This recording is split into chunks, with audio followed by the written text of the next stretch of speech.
اعوذ باللہ السمیع العلیم من الشیطان الرجیم بسم اللہ الرحمن الرحیم فقاتل فی سبیل اللہ لا تکلف الا نفسك وحرد المؤمنین عسى الله أن يكف بأس الذين كفروا والله أشد بأسا وأشد تنكيلا من يشفع شفاعة حسنة يكن له نصيب منها ومن يشفع شفاعة سيئة يكن له كفل منها وَكَانَ اللَّهُ عَلَى كُلِّ شَيْءٍ مُقِيتًا وَإِذَا حُيِّيتُم بِتَحِيَّةٍ فَحَيُّوا بِأَحْسَنَ مِنْهَا أَوْ رُدُّوهَا إِنَّ اللَّهَ كَانَ عَلَى كُلِّ شَيْءٍ حَسِيبًا اللَّهُ لَا إِلَٰهَ إِلَّا هُوَ لَيَجْمَعَنَّكُمْ إِلَى يَوْمِ الْقِيَامَةِ لَا رَيْبَ فِيهِ وَمَنْ أَصْدَقُ مِنَ اللَّهِ حَدِيثًا فقاتل فی سبیل اللہ، تو آپ اللہ رب العزت کی راہ میں جہاد کرتے رہیں۔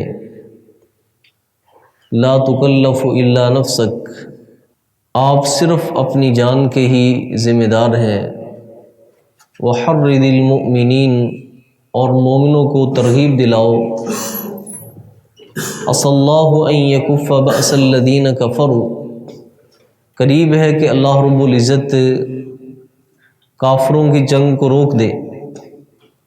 واللہ اشد بأسا واشد تنکیلا، اللہ رب العزت بہت سخت جنگجو اور سخت سزا دینے والے ہیں۔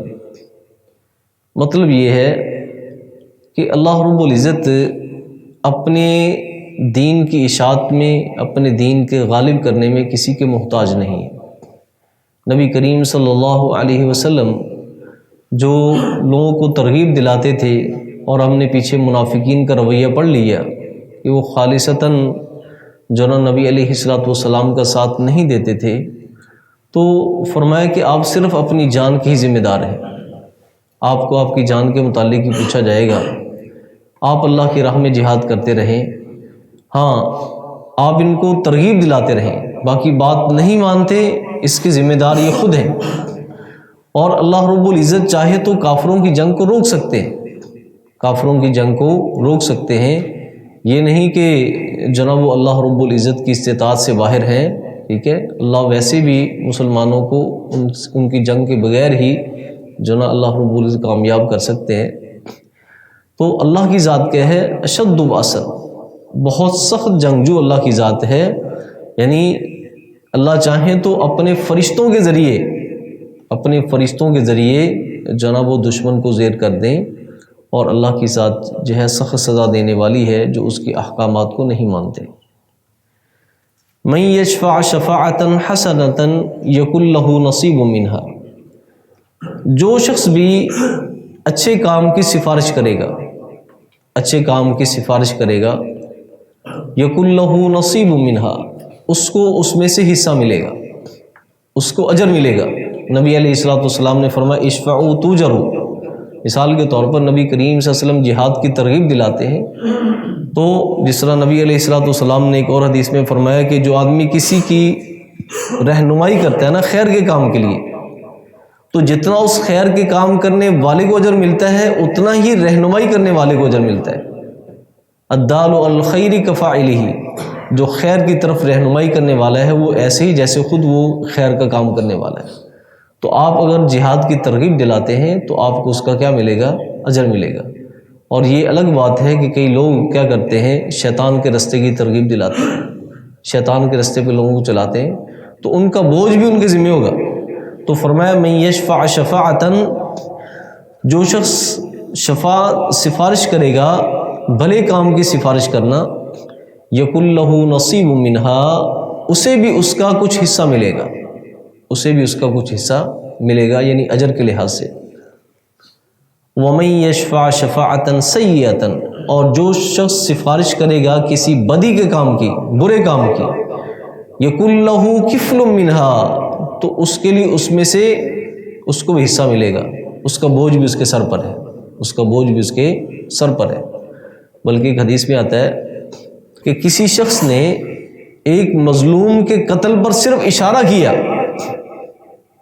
دشمن جو ہے وہ پیچھے لگا تھا اور وہ مظلوم آدمی چھپ گیا، لیکن کسی آدمی نے بس آنکھ سے اشارہ کر دیا یا ہاتھ سے اشارہ کر دیا کہ اس طرف اس طرف، حدیث مبارک میں آتا ہے کہ کل قیامت کرو اس پہ ماتھے پہ لکھا ہوگا کہ یہ شخص اللہ کی رحمت کا مستحق نہیں ہے۔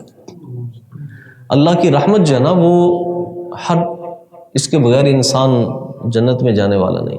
انسان کے اعمال کے مقابلے میں جنت بہت قیمتی ہے۔ اللہ کی رحمت سے سب کچھ ہوگا، اللہ کی رحمت سے۔ بلکہ نبی علیہ الصلوۃ والسلام نے فرمایا کہ میں بھی اپنے اعمال کی وجہ سے جنت میں نہیں جا سکوں گا الا ان یتغمدنی اللہ برحمتہ، جب تک اللہ رب العزت مجھے اپنی رحمت کی آغوش میں نہیں لے لیں گے۔ تو یہ شخص کیا ہے، اللہ کی رحمت سے نا امید، یہ مستحق نہیں ٹھہرے گا، کیونکہ اس نے کیا کیا ہے، ایک ظالم کی مدد کی ہے ایک اشارے کے ساتھ۔ تو یہ کیا ہے، برے کام کی سفارش کرنا، بدی کی طرف اشارہ کرنا، سفارش کرنا۔ یقل لہ کفل منہا، تو اس کے لیے بھی اس کا کیا ہوگا، ایک حصہ ہوگا، یعنی اس کے ذمہ بوجھ ہوگا۔ وَكَانَ اللَّهُ عَلَىٰ كُلِّ شَيْءٍ مُقِیتًا، اور اللہ کی ذات ہر چیز پہ قادر ہے، قدرت رکھنے والی ہے، طاقتور ذات ہے۔ وَإِذَا حُیِّیتُم، جب تمہیں تحفہ دیا جائے، بِتَحِیَّةٍ، کوئی بھی تحفہ، فَحَیُّوا بِأَحْسَنَ مِنْہَا، تو لوٹاؤ، تحفہ دو اس سے بہتر، اور دوہا، یہ ویسا ہی لوٹا دو، یا ویسا ہی لوٹا دو۔ اگرچہ یہ آیات جہاد کے تناظر میں ہے، مطلب یہ ہے کہ جو شخص بھی کسی کے ساتھ بھلائی کرے گا نا، کسی کا تعاون کرے گا نا، اب کیا ہے، ان کا خیال بھی رکھا جائے، ان کا خیال بھی رکھا جائے۔ اگر اللہ رب العزت کامیابی دیتے ہیں تو ان کو مال غنیمت میں سے حصہ دیا جائے، اور بہترین حصہ دیا جائے۔ اور بعض مفسرین نے اس کو بالعموم اس آیت کا مفہوم بیان کیا ہے کہ اس سے مراد یہ ہے کہ اگر کوئی تمہیں سلام کہے نا تو اس سے بہتر سلام اسے کہو۔ تمہیں السلام علیکم کہتا ہے تو کہو السلام علیکم ورحمۃ اللہ، اور تمہیں کو کہتا ہے السلام علیکم ورحمۃ اللہ تو کہو وعلیکم السلام ورحمۃ اللہ وبرکاتہ۔ اور تمہیں اگر یہ پورے الفاظ کے ساتھ کو کہتا ہے السلام علیکم ورحمۃ اللہ وبرکاتہ تو اس کا جواب بھی ویسا ہی دو، وعلیکم السلام ورحمۃ اللہ وبرکاتہ۔ تو اسی طرح اگر کوئی تمہیں تحفہ دے دے، کوئی ہدیہ تمہیں دیتا ہے، تحفہ دیتا ہے، تو تم کیا کرو، اس تحفے کو اس سے بہتر کی صورت میں اس کو لوٹاؤ، یا ویسا ہی اس کو واپس کر دیا جائے۔ ان اللہ علی کل شیء حسیبا، اللہ رب العزت ہر چیز کا حساب لینے والے ہیں۔ اللہ لا الہ الا ہو، اللہ رب العزت وہ ذات ہیں جس کے سوا کوئی معبود برحق نہیں۔ لا یجمعنکم الی یوم القیامہ، وہ تمہیں ضرور جمع کرے گا قیامت کے دن کی طرف، لا ریب فیہ، جس میں کوئی شک نہیں۔ ومن اصدق من اللہ حدیثا، اور اللہ کی بات سے بڑھ کر کس کی بات سچی ہو سکتی ہے، اللہ کی بات سے بڑھ کر کس کی بات سچی ہو سکتی ہے۔ تو اس لیے انسان احتساب کی نیت سے زندگی گزارے، ہر ایک عمل انسان احتساب کی نیت سے کرے کہ میں اگر کسی کی سفارش کرتا ہوں تو یہ بھی اللہ کے ہاں لکھی جائے گی، میں کسی کو تحفہ دیتا ہوں تو اس کا بھی بدلہ اور اس کا بھی اجر جو نا وہ لکھا جائے گا، اور کوئی بھی میں کام کرتا ہوں تو اللہ کے سامنے میں نے پیش ہونا ہے ایسے دن کے لیے جس میں کوئی شک نہیں، اور اللہ کی بات سے بڑھ کر کسی کی بات سچی نہیں ہو سکتی۔ سبحانک اللہم و بحمدک، اشہد ان لا الہ الا انت، استغفرک۔